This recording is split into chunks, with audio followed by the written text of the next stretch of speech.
সবাইকে স্বাগত জানাচ্ছি ওয়ার্ক পারমিট নিয়ে আজকের এক্সক্লুসিভ আলোচনায়। কানাডাতে যারা ওয়ার্ক পারমিট নিয়ে আসবেন এবং যারা অলরেডি আছেন ওয়ার্ক পারমিট নিয়ে, তাদের এই দুই গ্রুপের জন্যই মূলত আজকের এই আলোচনাটি।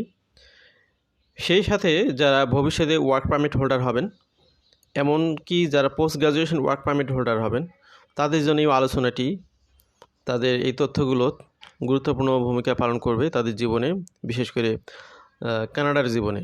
যখন আপনি কানাডাতে আসবেন, পিআর হোল্ডার হওয়ার আগ পর্যন্ত এই তথ্যগুলো আপনাদের জন্য সহযোগিতাপূর্ণ হবে। তো মূলত আজকের আলোচ্য বিষয় হচ্ছে ওয়ার্ক পারমিটের এক্সটেনশন। আপনার ওয়ার্ক পারমিট নিয়ে আপনি যখন কানাডাতে অবস্থান করবেন, সেটা যেহেতু টেম্পোরারি রেসিডেন্ট ভিসা বা টিআরভি, তিনটা সেক্টর আপনারা জানেন। একটি হচ্ছে ভিজিটর ভিসা, একটি হচ্ছে ওয়ার্ক পারমিট ভিসা, আর একটা হচ্ছে স্টাডি পারমিট ভিসা। তো এই তিনটা ভিসারই কিন্তু একটা এক্সপায়ারেশন ডেট থাকে, একটা নির্দিষ্ট মেয়াদের জন্য থাকে, এবং সেই মেয়াদের মধ্যে আপনাকে অবস্থান সম্পন্ন করে আপনাকে আপনার দেশে ফেরত যেতে হবে। আর আপনি যদি লং বছরের পর বছর থাকতে চান, তাহলে তো আপনাকে পিআর হোল্ডার হতে হবে।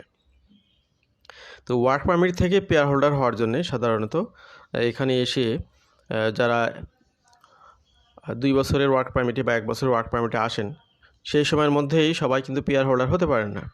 পরবর্তীতে তাদের এই ওয়ার্ক পারমিটটা এক্সটেনশন করতে হয়। কিভাবে করলে আপনার এক্সটেনশনগুলো প্রপার ওয়েতে কাজে লাগবে, সেগুলো আমরা আজকের আলোচনা থেকে জানবো, শুনবো।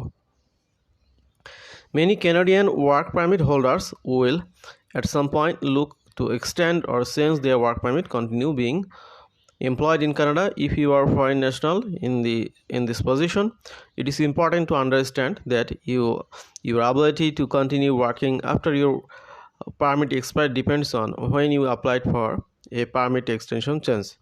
More specifically, only temporary workers who applied for a work permit extension change prior to the conclusion of their original permit are eligible to continue working after their first permit expires. তো এখানে বিষয়টি আমি আপনাদেরকে খোলসা করি, সেটা হচ্ছে আপনি 1 বছরের ওয়ার্ক পারমিট নিয়ে কানাডাতে আসলেন, অথবা 2 বছরের ওয়ার্ক পারমিট নিয়ে কানাডাতে আসলেন। তো দেখতে দেখতে তো চোখের পলকে 1 বছর 2 বছর সময় চলে যায়। তো আপনি ওয়ার্কার হিসেবে কানাডাতে অবস্থানকালে একবার ওয়ার্ক পারমিটটা এক্সপায়ার হয়ে গেলে আবার কিন্তু নতুন করে ওয়ার্ক পারমিট রিনিউয়ের জন্য আবেদন করতে পারেন। হতে পারে সেটা একই এমপ্লয়ারের, হতে পারে আলাদা এমপ্লয়ারের। এই ক্ষেত্রে যে কাজটি আপনাকে করতে হবে, আপনার ওয়ার্ক পারমিটটা এক্সপায়ার্ড হয়ে যাওয়ার পরে আপনি যদি রিনিউয়াল ওয়ার্ক পারমিটের আবেদন করেন, তাহলে আপনি কিন্তু বিপদে পড়ে যাবেন। কারণ মাঝখানে আপনার স্ট্যাটাস সংকটে পড়বেন। কারণ কানাডাতে যেহেতু প্রসেসিংয়ের জন্য সময় লাগে, সকল ভিসার প্রসেসিংয়ের মিনিমাম এখন বর্তমান সময় 2 মাস, 1.5 মাস থেকে 2 মাস সময় লাগতেছে, একদম মিনিমাম যেগুলো স্টাডি পারমিট, এরপরে ভিজিটর।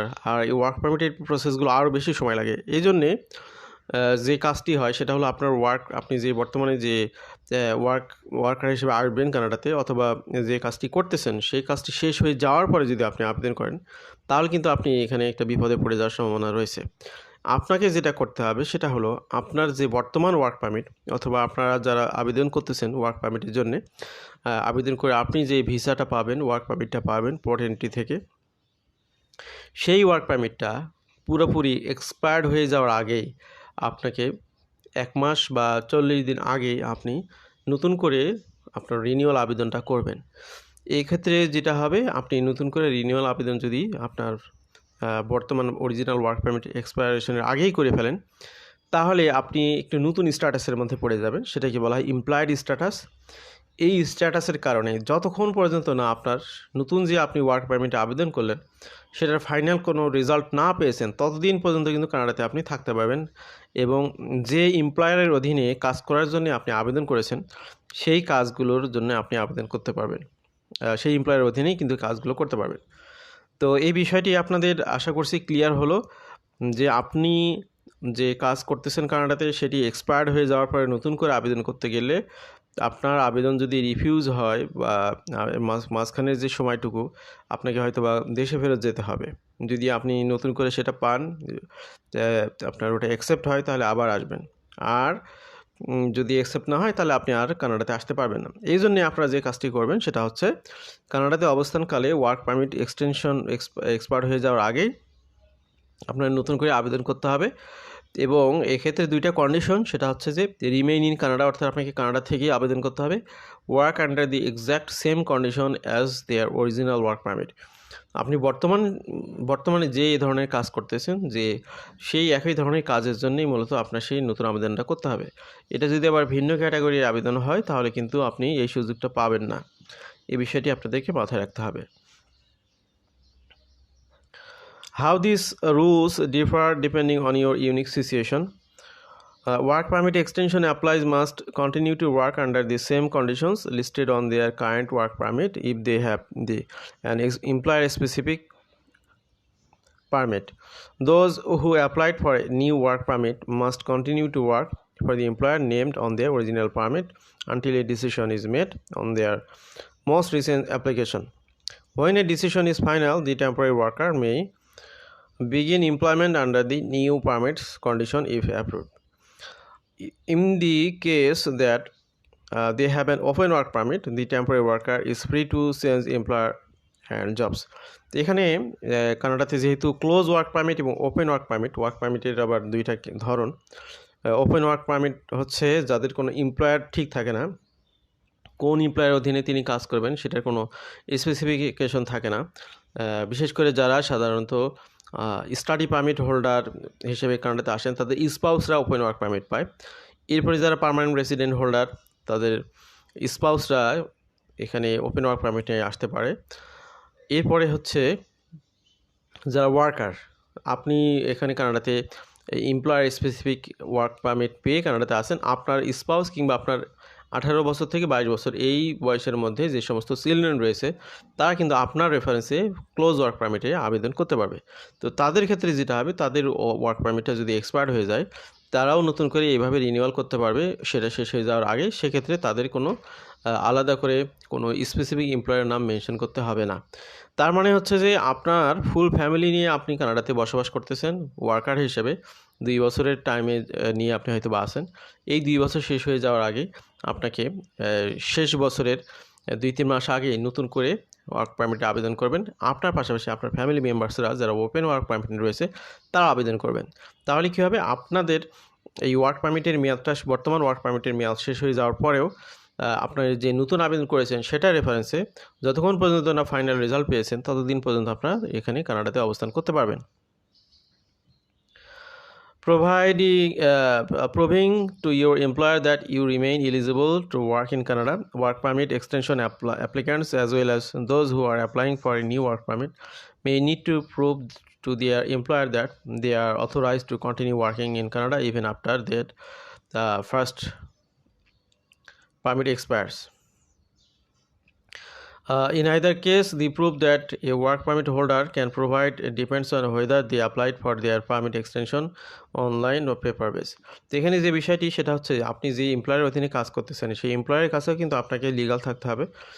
আপনি যে এই আবেদনগুলো অর্থাৎ আপনার বর্তমান যে কাজ আপনি করতেছেন সেটা এক্সপায়ার্ড হয়ে যাওয়ার পরেও আপনি যে তার সাথে কাজ করতে পারবেন সেটার জন্যে আপনি আগে থেকে যদি আবেদন করে থাকেন এই তথ্যগুলো তাকে দিলে তিনিও আপনার এই আপনাকে নির্ভয়ে আপনাকে কাজে লাগাতে পারবে, তার কোনো সমস্যা সে ফেস করবে না, এই বিষয়গুলো ক্লিয়ার হয়ে যাবে। তবে এখানে একটা বিষয় আপনাদেরকে বলে রাখি, সেটা হচ্ছে যে কোনো ওয়ার্কার যদি কানাডাতে এসে ওয়ার্ক পারমিট শেষ হয়ে যাওয়ার পরে কোনো স্টাডি পারমিটে ফেরত যেতে চায় অথবা তিনি যদি ভিজিটর রেকর্ডের মধ্যে পড়ে যেতে চান তাহলে তাদের মূল যে ওয়ার্ক পারমিট সেটা এক্সপায়ার্ড হয়ে যাওয়ার পরে আর তিনি সেখানে কাজ করতে পারবেন না। আমি আরও ক্লিয়ারলি বিষয়টি আপনাদেরকে বলতেছি। ধরুন আপনি 2 বছরের জন্য কানাডাতে ওয়েল্ডার হিসেবে জব করার জন্য এসেছেন। আপনি দেখলেন যে এই ওয়েল্ডার হিসেবে জব করে আপনার ক্যারিয়ারের যে অবস্থা হবে তার থেকে আপনি যদি একটা ডিগ্রি কমপ্লিট করেন সেটাতে আপনার লাইফটা অনেক সুন্দর হবে। তো এই 2 বছর ওয়েল্ডার জব করার পরে আপনি কোনো একটা স্টাডি প্রোগ্রামে কানাডাতে অ্যাডমিট হলেন। তো আপনি যদি ওয়েল্ডার হিসেবে 2 বছরের শেষে আপনি নতুন করে আবার রিনিউ করতে চান সেটার জন্যে আপনার সেই কাজটি শেষ হওয়ার আগে রিনিউয়ালের আবেদনটা করতে হবে। কিন্তু আপনি সেই রিনিউয়ালের আবেদন না করে আপনি যদি স্টাডি পারমিটে কনভার্ট হতে চান তাহলে এই 2 বছর পরে আপনি আর একদিনের জন্যও আপনার সেই ওয়েল্ডারের কাজটি করতে পারবেন না এবং আপনার স্টাডি পারমিটের রেজাল্ট যতদিন পর্যন্ত না পেয়েছেন ততদিন পর্যন্ত আপনি পড়াশোনা করতে পারবেন না। তো এই ক্ষেত্রে আমি আপনাদেরকে যেটা পরামর্শ দেবো সেটা হলো, আপনারা যদি কেউ কানাডাতে কাজ করতে এসেই স্টাডি পারমিটের জন্য আবেদন করেন, তাহলে আপনার ওয়ার্ক পারমিটে শেষ হয়ে যাওয়ার 3 মাস আগেই ভিসার আবেদন করবেন, যাতে করে আপনি আপনার 3 মাস আগে বা 4 মাস আগে বা 6 মাস আগেও করতে পারেন। তাহলে কি হবে, আপনার ওয়ার্ক পারমিটটা কমপ্লিট শেষ হওয়ার আগেই আপনি বুঝতে পারবেন যে আপনি স্টাডি পারমিট পাচ্ছেন কিনা। যদি স্টাডি পারমিট পেয়ে যান, তাহলে আপনি কনভার্ট করে ফেললেন, আপনার ওয়ার্ক পারমিট থেকে আপনি স্টাডি পারমিটে কনভার্ট হয়ে গেলেন ইজিলি, তাহলে কোনো গ্যাপ থাকলো না। কিন্তু আপনার ওয়ার্ক পারমিটটা শেষ হয়ে যাওয়ার পরে যদি স্টাডি পারমিটে আবেদন করেন, এর মধ্যে আপনি না পড়াশোনা করতে পারবেন না কাজ করতে পারবেন। তখন সেই গ্যাপ টাইমে আপনাকে ভিজিটর হিসেবে কিন্তু থাকতে হবে কানাডাতে, এবং ভিজিটর হিসেবে থাকাকালীন আপনি কিন্তু কোনো কাজ করতে পারবেন না। ওপেন ওয়ার্ক পারমিটেও কাজ করতে পারবেন না, ক্লোজ ওয়ার্ক পারমিটেও কাজ করতে পারবেন না। একটা অনেক এক্সপেন্সিভ লাইফ আপনাকে লিড করতে হবে। এই জন্যে যদি কেউ ভিসার স্ট্যাটাস চেঞ্জ করতে চান, তাকে অনেক ভেবেচিন্তে এই কাজগুলো করতে হবে, এবং আপনাদেরকে আমি পরামর্শ দিয়েই ফেললাম। আশা করছি এই বিষয়গুলো আপনাদের জন্য সহায়ক হবে। এখানে অনলাইন অ্যাপ্লিকেশনের কিছু টিপস দেওয়া আছে। যদি online work permit extension change applicants can show there employer for the following documents as a proof of their continued eligibility to work in Canada. তো আপনার ওয়ার্কার, আপনি যার অধীনে কাজ করতেছেন সেই এমপ্লয়ারকে আপনি নিচের ডকুমেন্টগুলো শো করলে তিনি বুঝবেন যে আপনি প্রকৃতপক্ষেই আপনার রানিং ওয়ার্ক পারমিট এক্সপায়ার্ড হয়ে যাওয়ার পরেও আপনি সেখানে বসে কাজ করতে পারবেন তার অধীনে। ওয়ার্ক পারমিট এক্সটেনশন লেটার এখানে রয়েছে, যেটা আপনি সাবমিট করতেছেন আইআরসিসিতে। In the case that an applicant does not receive a finalization on work permit extension, then may expire date on the double work permit extension letter, they can prove they are still eligible to work by showing their employer this web page or by contacting IRCC. তো একটু আগে যেটা বললাম যে আপনার employer যিনি আপনার running work পারমিটে শেষ হয়ে যাওয়ার পরে তিনি হয়তো ভয়ে থাকবেন যে তিনি আপনাকে কাজে লাগাতে পারবেন কিনা। আপনি যদি তাকে দেখাতে পারেন যে আপনি নতুন করে এক্সটেনশনে আবেদন করেছেন, সেই লেটারগুলো যদি দেন এবং আইআরসিসির কন্ট্যাক্ট নাম্বার দিলে আপনার বিষয়ে তথ্য যাচাই করে তিনি বিষয়টি কনফার্ম হবেন যে হ্যাঁ, কোনো সমস্যা নেই, আপনি তার অধীনে কাজ করতে পারবেন। পেপার অ্যাপ্লিকেশনের ক্ষেত্রেও এখানে কিছু ডিফারেন্ট ওয়ে আছে। On paper work permit extension change applicants can show their employer the following documents as a proof of their continued eligibility to work in Canada. এখানে পেপার বেস অ্যাপ্লিকেশন যদি কেউ অনলাইনে করতে না চান, না এক্সপার্ট হন, তাহলে তাদের জন্য যে গাইডটা সেটা এখানে দেখতে পাচ্ছেন। এই copy of their work permit extension change application, prove that they paid their fees for the work permit extension change application, a copy of their applicants postal or courier tracking information. Paper অ্যাপ্লিকেশনের ক্ষেত্রে যেটা হবে সেটা হচ্ছে আপনি যে আবেদন করতেছেন সে এক্সটেনশনের একটি কপি দিতে হবে, এবং আপনি যে সেটার জন্য ফি দিচ্ছেন সেটার একটা প্রুফ ফটো কপি দিবেন আপনি, এবং এই অ্যাপ্লিকেশনটা তো আপনাকে পেপার বেস দিলে পোস্টালের মাধ্যমে পাঠাতে হবে। একই দেশে যদি অবস্থান করবেন সেই পোস্টালের একটা ট্র্যাকিং নাম্বার দিতে হবে।